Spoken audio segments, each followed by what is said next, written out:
नमस्ते दोस्तों, आप सबका स्वागत है आपके अपने YouTube चैनल सत्य सनातन में। अभी मैं जिशान अय्यूब और गौहर खान का ट्वीट पढ़ रहा था। पता लगा कि कुछ बच्चे माइनॉरिटी में आ गए हैं। ये माइनॉरिटी आज की बात नहीं है, इनको 70 साल हो गए हैं हमें ढोते ढोते, लेकिन ये माइनॉरिटी से बाहर नहीं निकले। देश के अंदर कोई अलग माइनॉरिटी नहीं है, केवल एक माइनॉरिटी है, वो है इस्लामिक लोग। वो लोग जो इस देश को तोड़ने की बात करते हैं, वो लोग जिसका पार्षद खुद खड़ा होकर के कहता है कि हमें हिंदुओं को मारने का पूरा एजेंडा तैयार था, वो लोग जो खुल करके भाषणबाजी करते हैं कि जब ट्रंप आएगा उस समय पर हमें सड़कों पर फैल जाना है, आगजनी करनी है, वो लोग जो पाकिस्तान प्रायोजित कश्मीरी लोग भारतवर्ष में दिल्ली में आकर के यहाँ पीएफआई के साथ मिलकर के फंडिंग कराते हैं, वो लोग जो करोड़ों का हवाला का पैसा भारत में लाकर के यहाँ आगजनी कराने का काम करते हैं, वो लोग जो करोड़ों रुपए बहाते हैं हिंदू लड़कियों को कन्वर्ट करने के लिए, वो लोग जो करोड़ों रुपए बहाते हैं अपने जिहादियों को यहाँ की कार्यपालिका में प्लांट करने के लिए, वो लोग जो यहाँ के लोगों की फिरौती लेते हैं, सुपारी लेते हैं, यहाँ के अच्छे भले लोगों को मार करके दूसरे पाकिस्तान में, कोई दुबई में, कोई अरब में भाग जाता है, ये हमेशा माइनॉरिटी बने रहेंगे। इस माइनॉरिटी का कर्जा ढोते ढोते हमें हजारों साल हो चुके हैं, लेकिन इनका कर्जा कभी भी नहीं मिटेगा।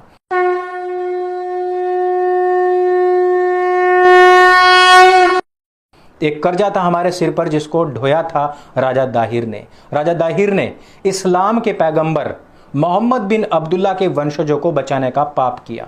क्या सोच करके कि ये माइनॉरिटी है, हमारे देश के अंदर ये माइनॉरिटी है, इनका जो इस्लाम है वो जरूर कुछ ना कुछ सिखाता ही होगा, अरे कुछ ना कुछ तो अच्छा ही होगा, लेकिन उसका बदला कहां पर मिला? राजा दाहिर अपने 7 पुत्रों को बलि चढ़ाते हैं केवल और केवल मोहम्मद बिन अब्दुल्ला के नाती पोतों को बचाने हेतु।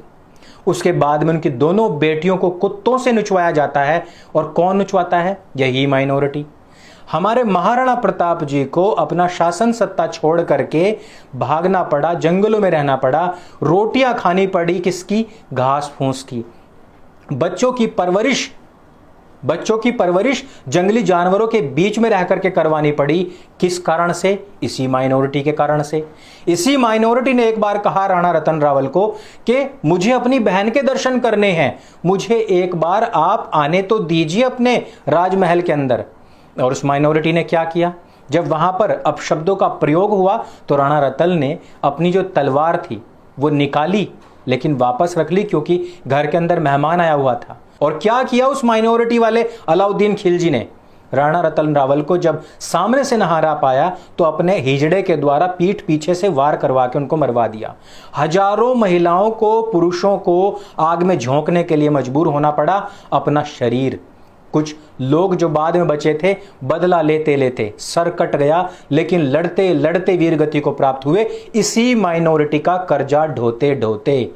इसी माइनॉरिटी का कर्जा ढोया था जिस समय पर अफजल नाम का एक माइनॉरिटी आतंकवादी देश की संसद को ढाने पहुंच जाता है, और जब वो पकड़ा जाता है तो इसी तरीके के जिशान अय्यूब और गौहर खान आते हैं और वो कहते हैं कि माइनॉरिटी था इसलिए पकड़ा चला गया।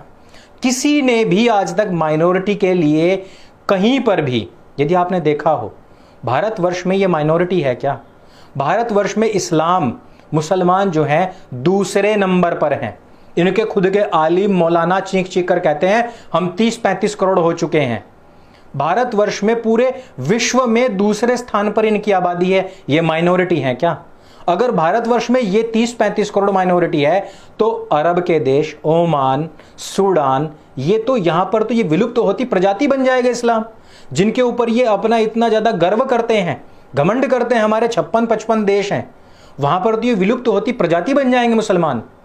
क्या ये यहां पर, क्या ये भारतवर्ष में इतनी बड़ी संख्या होने के बावजूद माइनॉरिटी है, अल्पसंख्यक है?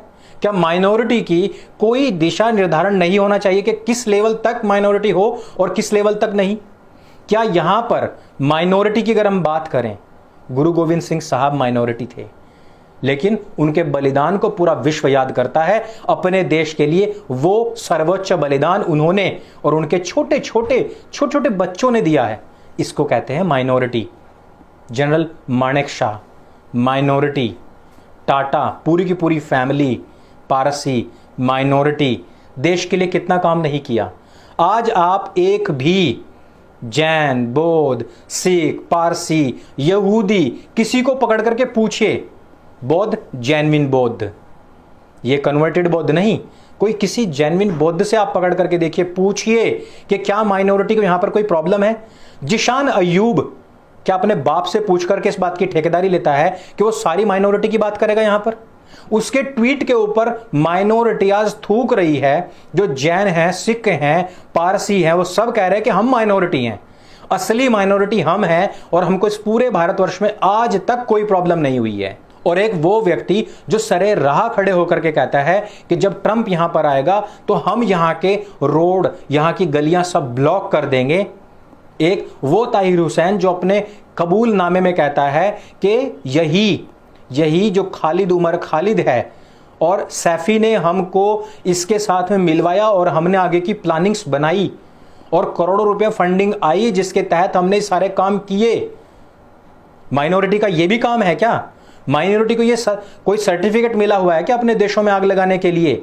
जहां पर बहुसंख्यक यदि दूसरा समाज है तो वहां पर उस देश के अंदर आग लगाने का सर्टिफिकेट मिल जाता है क्या? हम सोचते थे कि ये जो कलाकार हैं ढंग के कलाकार हैं, लेकिन तो साले जिहादी निकले। मतलब हद नहीं हो गई क्या?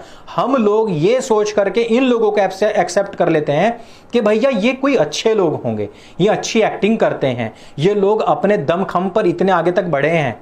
लेकिन मुझे बात याद आती है रवि रंजन जी की, वो हर बार यही कहते हैं कि कोई हलाल इंडस्ट्री केवल मीट में नहीं है, बॉलीवुड भी एक हलाल इंडस्ट्री बन चुका है।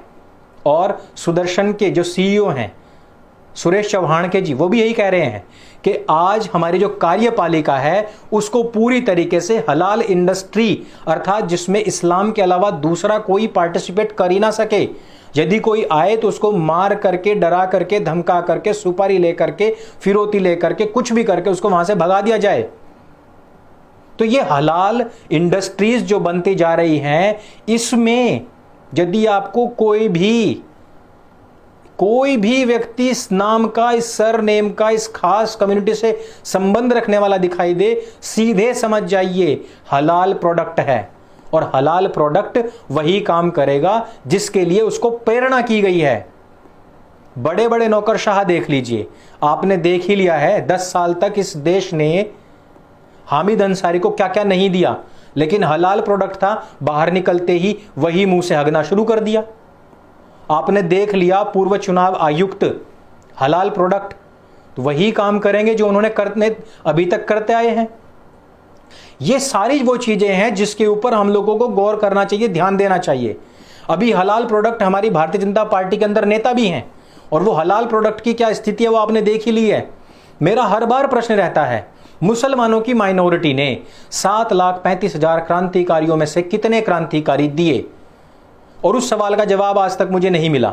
उस सवाल का जवाब मैंने एक बार असाउद्दीन ओवैसी से क्या पूछ लिया, असाउद्दीन ओवैसी ने मुझे ब्लॉक ही कर दिया। असाउद्दीन ओवैसी एक ऐसी गंद जो कहता है कि इंडिया गेट के ऊपर उन मुसलमानों का नाम लिखा हुआ है जिन्होंने भारत की आजादी में योगदान दिया, और ये अपने आप को वकील कहते हैं। इनको जरा भी इस बात की नॉलेज नहीं कि ये तो विश्व युद्ध में भारत से जबरदस्ती उठाए गए लोगों के नाम है, और उसमें भी कहता है कि 80% लोगों के नाम है। मैं कहता हूं क्रांतिकारियों में आप 1-2 नाम से आगे गिनवा ही नहीं सकते। भारतीय जनता पार्टी में बैठे हुए हलाल प्रोडक्ट से मैंने यही पूछा था कि आप ये 3 नाम जो गिनवा रहे हैं इनसे आगे तो एक आधा गिनवा दीजिए। आप साइंटिस्ट में कह रहे हैं कि अब्दुल कलाम साहब थे, अब्दुल कलाम साहब के आगे कौन? आर्मी की बात करते हो आप कि अब्दुल हमीद थे, उनके आगे कौन? क्रांतिकारियों में कहते हैं अशफाक उल्लाह खान, उनके सामने भी शर्त रख दी गई थी कि अंग्रेजों के टट्टू बन जाओ, लेकिन राम प्रसाद बिस्मिल जी जो कि सख्त आर्य समाजी थे, उन्होंने इस बात के लिए स्पष्ट मना कर दिया, और अशफाक उल्लाह खान जी ने भी मना कर दिया, और वो कहते कहते इस देश से, इस दुनिया से चले गए कि काश कि मैं हिंदू होता और पुनर्जन्म मेरा होता और वापस में आता। लेकिन अशफाक साहब के अलावा कौन? इसलिए मैं कहता हूं कि ये तो लंबा अरसा गुजरता जा रहा है कि हम माइनॉरिटी के इस बोझ को अपने दिल दिमाग पर ढो रहे हैं, अपने बच्चों के करियर को तबाह और बर्बाद करके इन लोगों के करियर बना रहे हैं। और इन लोगों की सोच एक ही है, ये कहते हैं कि माइनॉरिटी था इसलिए जेल में डाल दिया, लेकिन माइनॉरिटी के क्या क्या कर्तव्य हैं? अधिकारों की सब बात करते हैं, लेकिन माइनॉरिटी के कभी कर्तव्यों की बात कर लो। कर्तव्यों की कभी बात नहीं करते हैं, कभी नहीं बताते हैं कि हमारे ये कर्तव्य भी हैं, उन कर्तव्यों का हमने कितना निर्वहन किया है। जब देश का बंटवारा हुआ तो इस आइडियोलॉजी पर हुआ कि हम लोग धर्म से ज्यादा देश को प्यार करते हैं। ये जिशान अय्यूब के जो बाप दादे थे, ये लोग इस देश में ये कह करके नहीं रुके थे जिस तरीके से आज कहते हैं कि माइनॉरिटी होने की वजह से हमारे साथ ये हो रहा है। वो कहते थे माइनॉरिटी और जो अल्पसंख्यक और बहुसंख्यक का मैटर नहीं हम जानते हैं, हम ये जानते हैं कि धर्म के नाम पर पाकिस्तान को अलग कर लिया गया, लेकिन हम धर्म से ज्यादा अपने देश से प्यार करते हैं। और आज देखिए देश के प्रति कर्तव्यों की ना बात करके अधिकारों की सब बात करते हैं। ये वो पॉइंट्स हैं जो बहुत वैलिड हैं और आप लोगों को उठाने चाहिए। हिंदुओं की जो नींद है वो न जाने कब टूटेगी, मुझे नहीं पता, लेकिन मुझे इतना पता है कि हम अपने अंतिम प्राण तक आप लोगों को जगाते रहेंगे। आप माइनॉरिटी की बात किसको करते हैं? आप माइनॉरिटी और काफिर वर्ड किसके प्रति प्रयोग करते हैं? पाकिस्तान की स्थिति देखिए, वहां पर जितने भी शिया हैं, मैं कह रहा हूं ना, भारतीय जनता पार्टी में बैठे हुए हलाल प्रोडक्ट खुद शिया हैं, लेकिन वो शिया कर क्या रहे हैं? पाकिस्तान में उनकी ऐसी तैसी हुई पड़ी है, भरे मार्केट गोली मार दी गई, पूरे सड़क जाम करके शिया काफिर शिया करके उनके नारेबाजी की गई। लेकिन अभी तक भारत में से किसी शिया ने इस बात के ऊपर कहा क्या? कुछ। लेकिन आप ये देखिए कि पिछले दिनों लगातार पंडितों के, ब्राह्मणों के एनकाउंटर हुए, लगातार इतने सारे जो हिंदू थे, जो गुंडे थे, बदमाश थे, उनके एनकाउंटर हुए, लेकिन अभी तक किसी ने नहीं कहा कि हिंदू होना पाप है। लेकिन एक आतंकवादी पकड़ा क्या गया, इन्होंने तुरंत ही चिल्लाना शुरू कर दिया। और वो भी वो लोग हैं जो खुद माइनॉरिटी में भी, यानी कि मुसलमानों में भी एक दूसरे को अपना भाई नहीं समझते हैं, जो आज भी कास्टिज्म में टूटे पड़े हैं, जो अभी भी इतने सारे बंटवारों के बावजूद भी अलग अलग सेक्ट में बदले पड़े हैं। वो लोग कह रहे हैं कि हम माइनॉरिटी हैं और हमारे साथ में अत्याचार हो रहा है।